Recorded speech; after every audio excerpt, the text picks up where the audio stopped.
feel like I'm a dangerous fighter to the end. And I feel like I'm unstoppable. You know, you might be able to win a couple rounds and everything, but I'm not going to stop coming at you and emptying that clip. You know, they call me La Bala for a reason. Why is there no one talking about the Cuban fighter Brian Mendoza, La Bala? The son of Cuban parents, was born in Albuquerque, New Mexico, and is an Orthodox fighter. And to his own admission, and I agree with him, it's the best kept secret in the super welterweight division. The downside is that he is a secret that shouldn't be. This man is a phenomenal fighter and getting better in each of his pro fights. Brian Mendoza started his career in May of 2014 at the age of 20, and in his first bout against Daniel Gonzalez, Mendoza stopped Gonzalez with a TKO in the first round. Then, on top of that, Brian Mendoza went on a 17-fight win streak and stopped 12 of his 17 opponents during his streak. With only 2 losses in his pro career, and the second loss come from Ramos Jr., Brian Mendoza been on a 3-fight KO streak. It's that old adage, if no one is around to hear the trees fall, does it make a sound? It's a good thing, though, we keep records, because we ain't had to be around. And if you ain't see this, man,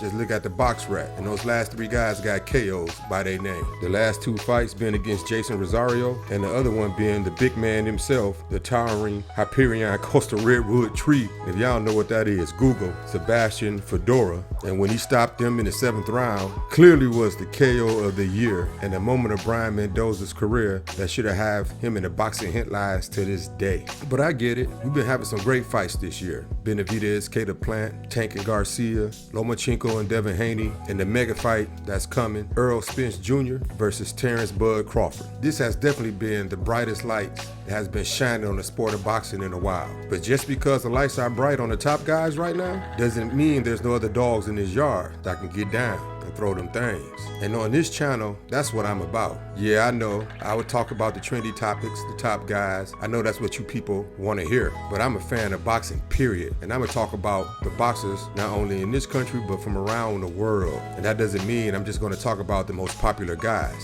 all the time. And Brian Mendoza might not have the spotlight on him, but he will. Let that man keep doing what he's doing. The boxing media and the fans will have no choice but to put their eyes on this man. The good and the bad that comes with being in Brian Mendoza's position is he officially put himself in the boogeyman position. When he knocked Fedora out in the 7th round, I can tell you now, ain't no pro fighter out there in the super welterweight division gonna be lining up to fight this man. The only thing is, Brian Mendoza is the interim WBC super welterweight champion. Meaning, if the other guys out there want to move up in ranks and put themselves in title shot contentions, that's right, I gotta go see that man. And I'm telling you now, Brian Mendoza is nobody's cakewalk or soft touch. And see, I'm glad Brian Mendoza did what he did against Sebastian Fedora, because styles make fights. And seeing that Jermell Charlo, who I personally believe is the #1 boxer, period, pound for pound, but that's a subject for another day, he's about to get his crack at Canelo in September. But man, I'm telling you, if things work out in Charlo way,